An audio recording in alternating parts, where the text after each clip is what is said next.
23F, am engaged to John, 24 male. We are together for 5 years. We want to get married in July 2025. I always thought that his family liked me because we get along well. He has 2 older brothers, 26M, 29M, both married. Honestly, I was very excited to have them all as my in-laws. They were always kind to me. Some kind of important information. About a year ago when I was scrolling on Instagram I saw a profile that was kind of cringy but in a cute way. It was an older woman's profile who shared inspirational quotes. I remember one particular post and it was something in the lines of only stupid people pretend to know everything. Don't pretend. Just ask. Honestly, this quote changed me in a lot of ways. Before that I was always worried that I might embarrass myself if I don't know something, and after reading that quote I realized that if I always pretend that I know everything then I'll miss out on actually getting to learn about things. So I decided to change my habits and start admitting that sometimes I genuinely don't know. Someone is talking about the war in Kosovo? Okay, sure, but first let me ask some questions so I can really understand what we're talking about. And I ask a lot of questions sometimes. I sometimes even open the Notes app and write in some questions that I later want to find answers to. These are my latest. 1. How does the time work in the black hole? 2. Why some snails have shells and others don't? 3. What food is okay for ducks? 4. How does the light bulb work, the old ones with gas inside them? 5. Does everyone see colors the same? And how can we know that? Sorry for the long introduction, but it was kind of necessary for understanding what kind of person I am. I know that sometimes I might come across as annoying. Now on to the problem. His parents hosted a small barbecue last weekend only, for the family. So it was the mom, 54F, dad, 59M, brothers, 26M, 29M, and their wives, 27F, 27F. I was the last person who showed up because I had to work late. I entered the house, and when I was walking towards the back of the house into the backyard I heard John's mom talking about me. To be honest, she wasn't talking about me, more like mocking me. I heard her say in a high-pitched voice, "How does the sun work? Where should I put the fork? Why does nobody like me? How do I wipe my ass?" I just stood there. I had this sinking feeling. I couldn't move, so I just stood there. And I heard them all laughing. One of the wives said, "I actually don't mind her always asking questions. I think it's cute," and it made me feel hopeful that they will say something like, "Yeah sure, we're just playing, we love that." But none of them did. Instead the mom replied, "It's not cute. She's just stupid." After that they laughed again. I heard John laughing. My heart kind of broke in that moment because he didn't even say one positive thing. He didn't defend me. He just laughed. I quietly turned around and left the house. I texted John that I got sick and have to stay home. Now I'm wondering, how should I approach this situation? We live together and I sleep in the guest bedroom for now, and I use the excuse that I don't want him to get sick from being around me. I can't ignore him forever, and I can't pretend to be sick anymore, because it's been too long. I'm not sure how do I proceed. Maybe it was just a misunderstanding. I'm considering talking to them about this, but I'm also worried that they won't be honest with me. I can't marry him if he really thinks I'm stupid. But I also can't marry into a family who thinks so little of me. But maybe it was a joke and I shouldn't take it so seriously. I'm so torn apart, and every day I convince myself a bit more that it's okay and sometimes we should all laugh about ourselves. Now I feel like I'm just going crazy. I would really appreciate some advice. TLDR, overheard future Mill calling me stupid and my fiancé laughed. Considering leaving him.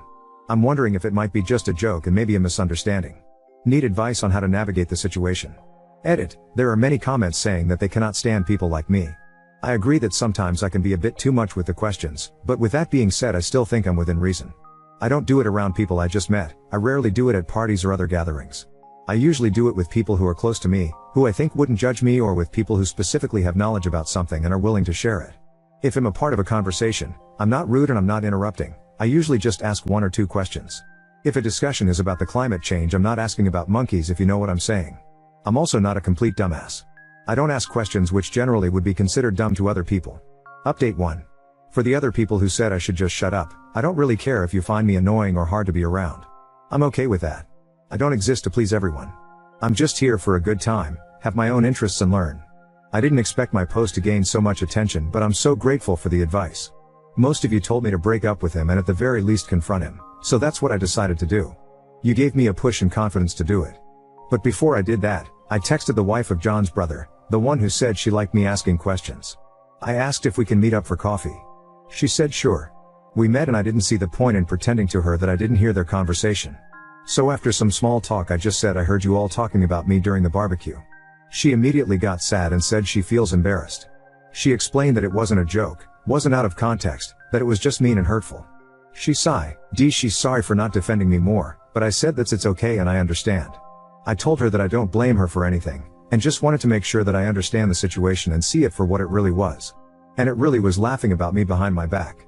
Just bullying. At this point I just had to confront John. In my last post so many comments were saying that he will probably try gaslighting me. And you were right. We were having dinner together for the first time since the barbecue happened, because before I tried my best to avoid him. Yes, I know, not very mature of me, but other than you guys I don't really have a strong support system. My family and best friends are hundreds of kilometers away. I only have 2 good friends here. I was so stressed I thought I'm going to pass out. My legs were shaking and I was terrified because I knew deep down that this is the moment when my 5-year relationship goes down the drain. I looked him in the eyes and asked, how does the sun work? He looked confused, so I followed with, where should I put my fork? Why does nobody like me? At this point realization hit him and he started nervously laughing. I said I was there and I heard them. After the initial shock passed, he got mad. He said it's rude to eavesdrop. I said it's rude to bully people. He tried telling me that it was just a joke. That I shouldn't be so uptight. That it really was funny. I said that I didn't find it funny and went to the guest to calm down. He started panicking. He was asking me to please talk to him. He was much more apologetic and said that he will be 100% honest with me. I asked if his mother made similar comments before the barbecue. He said yes. I asked him if he ever defended me. He said he tries to. I don't know if I believe him. He told me he loves me and respects me. I don't know if I believe it either. I said that I love him too, but I need a break. He's all I ever known. He was my first and only partner. I have no outside perspective of this. I have no experience. I need a moment to think.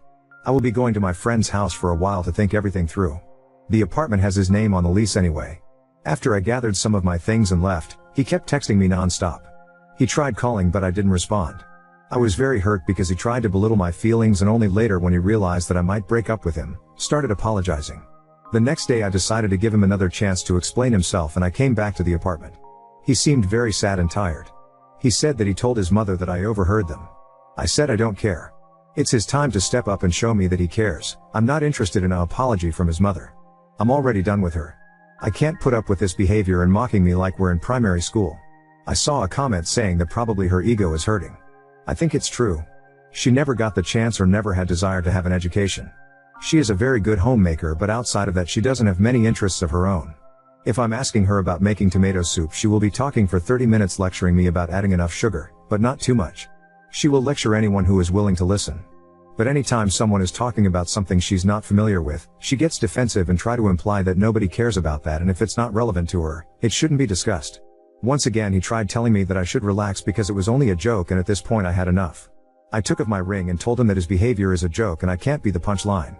I told him that I wish him and his family the best and to look in the mirror to check if they really are as superior as they think they are. I said I'm going to be back with my friend soon to pick up the rest of my stuff and to not contact me again unless it's about moving my things out. And that's it. I'm done. Thank you all for the advice. Without you I wouldn't have the confidence to leave this man. I know I deserve better. I can't be with someone who can't stand up for me, and I wouldn't be able to feel comfortable around his family, so I'm done with the relationship. I hope they will treat his next girlfriend better. Update 2. So I got my own apartment now. I lived with my friend for a while and she was an amazing support for me after the breakup, but now I have my own place closer to my university and work. Turns out my ex-fiancé didn't tell his family that we broke up. I blocked them all except for the ex, because we needed to keep in touch in order to get my stuff from the apartment that we shared, and nice still, and a week after the breakup she texted me and asked when I will come to the parents' house because everyone wants to apologize. I called her and said that we're no longer together and I don't really want their apology. She seemed shocked because my ex was telling them that we're fine, she just needs some time. Ex-Sil told me that the family is still fighting over this whole ordeal and that the brothers are giving my ex a hard time about the situation. I told her nicely that I don't really want any updates. I like her, but I cannot put my energy towards following their every move. She told me she understands. I don't know what happened after that with them. I'm happy. I went on a date with a cute guy I met in a cafe, but I'm taking everything slow and I don't want to rush any relationship. I'm not ready because just 3 months ago I was planning a wedding and right now I'm single and focusing on studying and work. When I graduate I want to adopt a kitten, and that's my only goal in terms of any big commitment right now. Smile. I also enrolled in CS50 by Harvard's and I recommend you all to try and learn something new today. Update 3. I wanted to get a cat for so long but my ex was against it. He didn't like cats, he was a dog person. I'm waiting till I graduate because I want to have more free time to actually take care of it. Commenter, this may sound like a lot, but consider adopting 2 together. 2 siblings or a bonded pair are not much more work than one and they entertain each other and are so fun to watch. My profile pic is our kitten we adopted with his sister at the same time and it's great. Oop, oh okay. That's good to know, thanks. And your kitten is so cute, give him and his sister some scratches and pets from me smile commenter, part of a longer comment. May I ask if you already gone and pick your stuff from his place and blocked him for good? Hope so for you to end the chapter more easily. Oop, yeah, after a week and a half I was done picking up my stuff. I tried not to be petty and take my silverware for example and not give him a reason to get mad. I didn't want to come alone so I only went when my friend had the time to help me. He did get mad when I took my air fryer, he loved it more than anything, haha. I blocked him after I took everything that was mine. I think even though the brothers still think what the family said during the barbecue was funny, they are giving my ex a hard time because he let a good one go or something like that. They don't think they were in the wrong but they're making fun of him for not standing up for me and they're laughing at the fact that I broke up with him and he didn't even have the balls to tell them. One of them said that if someone called his wife stupid, he would defend her even if she would have done something dumb. Commenter, you don't have a sill. Law is literally in the title. Oop, yeah, it's just easier for people to read and understand. I didn't want to call her my fiancé's brother's wife because that's long and awkward smile commenter. Seems like you moved on very easily. From love to engaged and blocked within a few weeks. Oop, yeah, the love faded really fast. I didn't expect it. The attachment to him is still there, but I quickly stopped feeling love for him when I fully realized that he sees me as stupid and at the very least not on his level. Now on to second story. Took my friend to Japan, and her constant complaints about everything from itineraries to sushi turned an exciting trip into a 7-day nightmare. Finding out my friend of 5 years was an absolute when taking her on her first trip to Japan 1 year after I moved back from there. What did she do? Wouldn't add to the itinerary at all but complained every single day when we got there. I took her to popular stations in Tokyo since it was her first time and we had 7 days, but she wanted to go to the beaches and rise at 5 a.m. and stay out till 2 a.m. like she does in Mexico. Compared everything to Mexico, even wanting to tip a restaurant owner in USD because I do it in Mexico. Wanted to tip everyone and argued the whole time when I told her don't do it, it's rude, and when I got my Japanese friend to educate her on how to give proper thanks, she finds one person online who said it's not required but appreciated and wouldn't stop pressing me about how it's so good to tip. She would ask me how my legs were doing and I'd answer honestly like yeah they hurt, and she later mocked and berated me saying it made her feel bad I was complaining about my legs. I never said they hurt out of my own accord nor did I stop what we were doing or ask for breaks. If she asked I said yeah but she'd rather I'd lie. I asked if she was thirsty while we waited for open hours and she said no, so I went to find me a coffee shop to grab one real quick. She goes I don't even want to go there, you should have taken me to a real cafe, girl I'm just grabbing me a drink since you said no. Doesn't believe in itineraries yet hated everywhere I took her so got her friend back home to look up places for her. She had 6 months to look up anything to add but she doesn't believe in itineraries. Got mad I didn't order for her when she didn't ask me to help. Said, if we were in Mexico I would have ordered for you. All she said was she was thinking about getting a bun today, she didn't end up ordering it herself because she didn't want to point to it and ask the cashier? I was standing 10 steps away from her, there was no one in line and we were the only ones in the store. Not sure why she didn't even attempt to order a bun in the case or ask me to help her. Started saying she should have gone on this trip with friend A or friend B to my face. Said she didn't like touristy areas aka Shibuya, Asakusa, Harajuku, and wanted to go to rural areas while she doesn't even speak Japanese and was relying on me to quite literally hold her hand for everything. She's older than me but both late 20s BTW. Said she was going to leave the trip early if we spent a day with my sister at our Japanese friend's house. She wouldn't eat sushi because they have worms in them, wouldn't go to karaoke because they were listening, said I made her cry which she's only ever done at her dad's funeral, wow, called dried squid a gag gift she can get her family, accused me of cutting her luggage and wouldn't take out yen from the ATM so I did and she paid me back. Tried to tell me data works fine compared to our pocket Wi-Fi and that we can just leave the Wi-Fi at the hotel when I asked her to hold it for us. I lived in Japan and will not go anywhere without a pocket Wi-Fi, this isn't even half of it. A whole 7-day nightmare. For the first time in my life I actually slept through an entire 9-hour plane ride on the way back.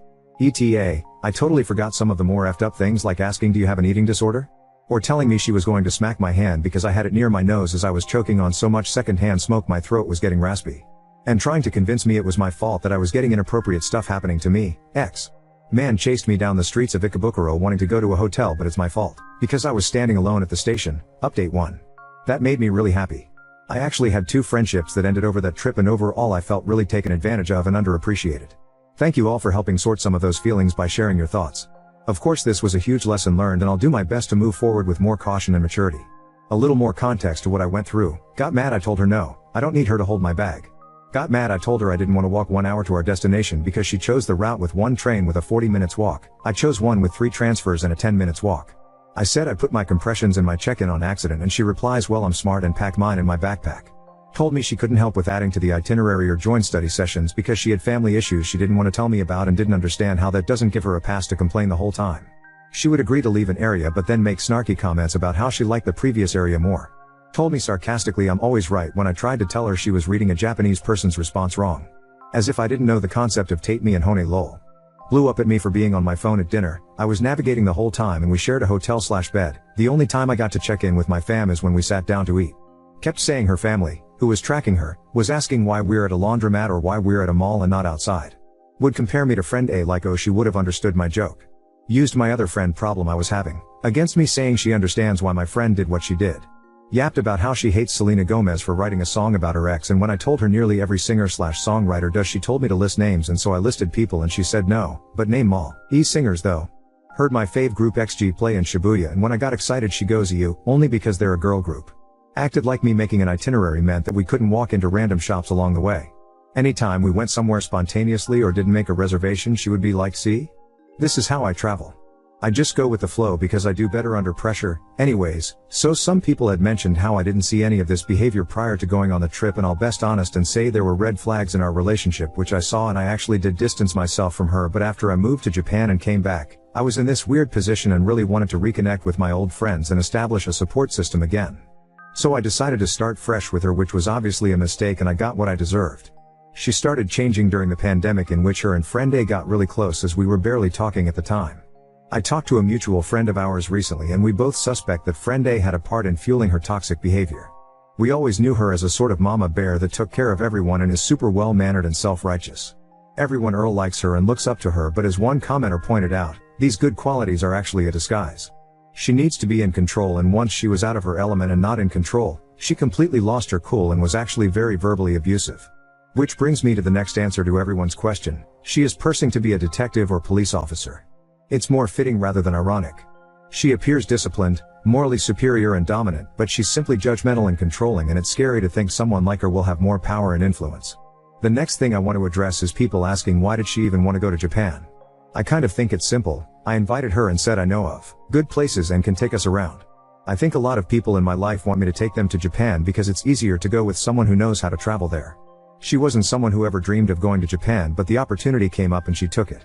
She's more of a Koreaboo TBH, but nevertheless she was excited to go. She even started texting friend A on our trip saying they were gonna make it up to her and go to Kyoto next year and that I could join lol. Even though she told me to my face no offense, but I'm never traveling with you again. The last thing people are asking is what I said to her when I ended it. So when we got back to the States, basically I started blocking her on everything. I argued with her for 7 days and everything that came out of her mouth was a complaint or insult, so I had zero energy to go back and forth. I already know that nothing will change her mind or open her eyes. She texted me asking why she couldn't find my username anymore, and I said this: girl, no way we are friends anymore after the way you behaved all throughout the trip. Never in my life have I heard a grown adult complain that much and not know how to communicate without an attitude, gaslighting, and being condescending. You are ethnocentric, extremely judgmental and ableist. You say a lot of racist microaggressions and misogynistic things. And the fact that people can't even be honest with you, or that you can't be honest with others, is wild. You'd rather not hear the truth. BC honesty makes you feel bad. The entire time you talked about how you normally do things with your friends and family, and all it told me was that you're not very adaptable. But yeah, there was way too many unpleasant behavior and things said that showed your true colors, and I don't want any further involvement. Then I blocked her.